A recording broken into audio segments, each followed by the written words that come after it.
Latest updates के लिए हमारे चैनल हलचल इंडिया को लाइक, शेयर एंड सब्सक्राइब कीजिए एंड यस, बेल आइकन को प्रेस करना मत भूलिए।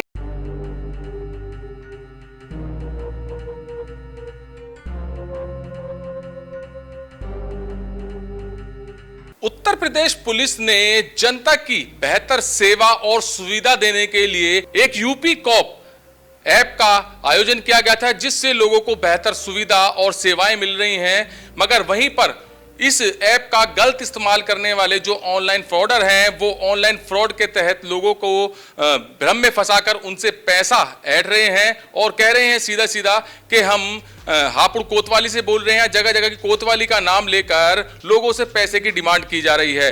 तो सीओ वरुण सर हैं, सर से जानेंगे। सर, सबसे पहले बताइए कि यूपी कॉप जो ऐप बनाई गई है, इससे क्या क्या फायदा लोगों को है?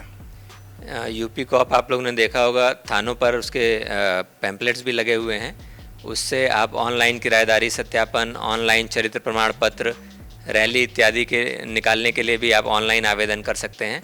इसके अतिरिक्त एफआईआर की कॉपी भी आप निःशुल्क ऑनलाइन प्राप्त कर सकते हैं, अगर आपको मुकदमा नंबर और समय का पता है तो इस प्रकार जनता की सुविधा के लिए ये पुलिस डिपार्टमेंट की तरफ से बनाया गया ऐप है, जो आजकल काफ़ी प्रचलित है और लोग उसका इस्तेमाल भी कर रहे हैं। हालांकि अब जैसे कि हर ऑनलाइन डेटा का फ्रॉडस्टर्स इस्तेमाल कर रहे हैं साइबर फ्रॉड के लिए, उसी प्रकार से यूपी कॉप में एफआईआर के डेटा का भी मिसयूज़ होना शुरू हुआ है, जो हमारे संज्ञान में आया है। जो भी शिकायतें हमें प्राप्त हुई हैं, हम लोग उस पर तेज़ी से कार्रवाई कर रहे हैं। उक्त संबंध में थाना देहात पर एक मुकदमा भी पंजीकृत किया गया है, जिसमें एक व्यक्ति द्वारा बताया गया कि पुलिस वाला बन के उनसे धाराएँ बढ़ाने के नाम पर पैसे मांगे गए। उस नंबर पर भी हम लोग काम कर रहे हैं और अन्य जो हमें सूत्र मिले हैं, साक्ष्य मिले हैं, उन पर भी हम लोग काम कर रहे हैं और इस प्रकार का कृत्य करने वालों को जल्दी ही हम लोग गिरफ्तार करेंगे।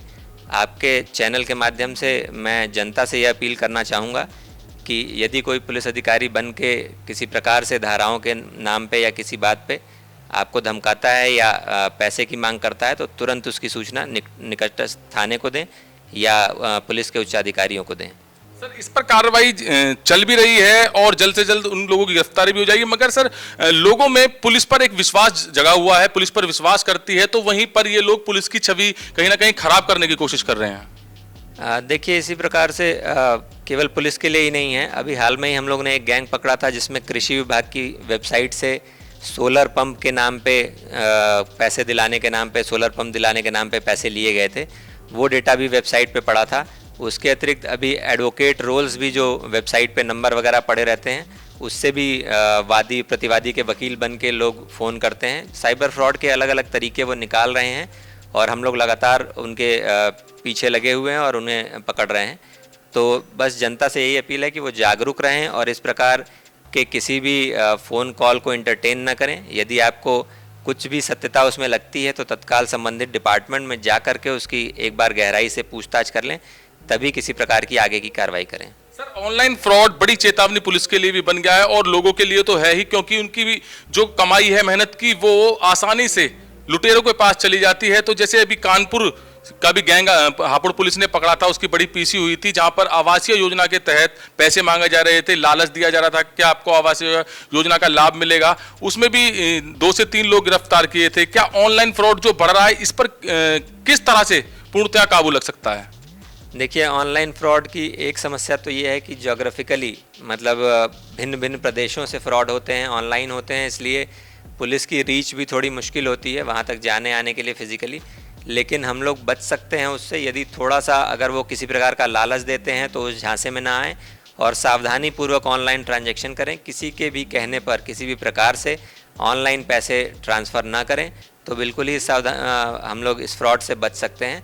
बाकी जहाँ तक पुलिस का सवाल है, हम लोग लगातार गैंग्स पकड़ रहे हैं और अलग अलग तरीके के फ्रॉड बढ़ रहे हैं, उनको सभी को हम लोग टैकल कर रहे हैं। और हमारे पुलिस अधीक्षक महोदय हापुड़ के नेतृत्व में हम लोग अब उन पर गैंगस्टर की भी कार्रवाई करना हम लोग ने शुरू कर दिया है। तो जो इस तरीके से अवैध धन अर्जन करेंगे, उनकी प्रॉपर्टी को भी हम लोग कुर्क करके और जनता का जितना लाभ हो सकेगा कराने का प्रयास करेंगे। सर, एक चीज़ और सामने आई है, जहाँ पर उपभोक्ता या फिर जो कॉलर्स होता है उससे पैसे तो मंगाए जाते हैं, मगर अब एक तरीका और ऑनलाइन फ्रॉडर्स ने किया है, जहां पर वो खुद अकाउंट में पैसे डालते हैं कॉलर के और फिर उनसे पैसे की डिमांड करते हैं। सर ये क्या प्रकरण है, इसके बारे में थोड़ा प्रकाश डालिए। ये देखिए एक तरीके का फ्रॉड है जिसमें वो 1500-1700 कुछ रुपए डाल देते हैं और कहते हैं कि आपको लोन दिया गया है, अब आप उस पर इंटरेस्ट के साथ उसको वापस करिए। कुछ इस तरीके के होते हैं जो कहते हैं कि ये पैसा गलती से चला गया है और अब आप इसको वापस इस QR कोड को स्कैन करके वापस कर दीजिए।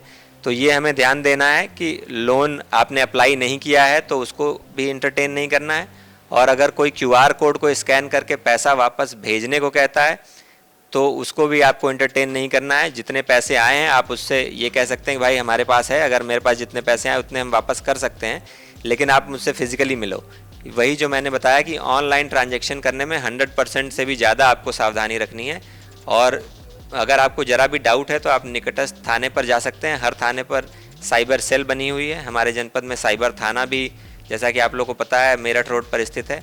वहाँ पर भी आप लोग बेझिझक जा करके जानकारी कर सकते हैं। जैसे कॉल्स आती हैं तो जनता को पता कैसे चले कि ये फ्रॉड कॉल है या फिर ऑनलाइन फ्रॉड होने की आशंका है, किस तरह से पहचाना जाए उस चीज़ को? देखिए बिल्कुल आप पहचान सकते हैं। जैसा कि मैंने बताया, आप फ़ोन कॉल पे पैसे ट्रांसफ़र करने के लिए किसी भी प्रकार से अगर आता है आपको, तो वो मान के चलिए कि फ्रॉड है। आपके बैंक से आता है तो आप उस बैंक से कंफर्म कर लीजिए। पुलिस से, किसी विभाग से आता है तो कोई भी ऑनलाइन पैसे नहीं मांगता है।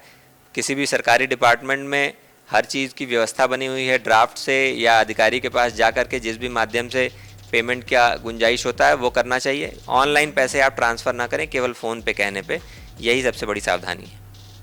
तो ऑनलाइन फ्रॉड जो चल रहा है किसी एक तरह का नहीं है। आवासीय योजना के तहत आपसे पैसे मांगे जाते हैं, आपको लालच देने के बाद नौकरी के बहाने से आपसे पैसे मांगे जाते हैं, इंश्योरेंस के नाम पर आपसे पैसे मांगे जा रहे हैं, और सबसे बड़ी बात है कि पुलिस के नाम से भी आज के समय में आम जनता से पैसे मांगे जा रहे हैं। पुलिस का नाम लेकर क्यों पैसे मांगे जाते हैं? ये क्योंकि ये बहुत आसान तरीका है। जो यूपी कॉप ऐप बताई है उसमें सभी जानकारी FIR में होती है। विवेचक IO कौन है ये भी पता होता है, और क्या मुकदमा दर्ज किया गया है ये भी पता होता है। तो जो ऑनलाइन फ्रॉड करता है उसको सभी जानकारी मिलती है, सभी जानकारी फ्री में मिल जाती है, जिसका फायदा उठाकर वो IO विवेचक का नाम लेकर सीधे सीधे पैसे मांगता है कि मैं उस क्षेत्र की चौकी से बोल रहा हूं या थाने से बोल रहा हूं, आपका ये मुकदमा है, इसमें आपकी मदद हो जाएगी या इसमें आपका जो आरोपी है वो छूट जाएगा, आपको केवल और केवल इतने पैसे देने पड़ेंगे।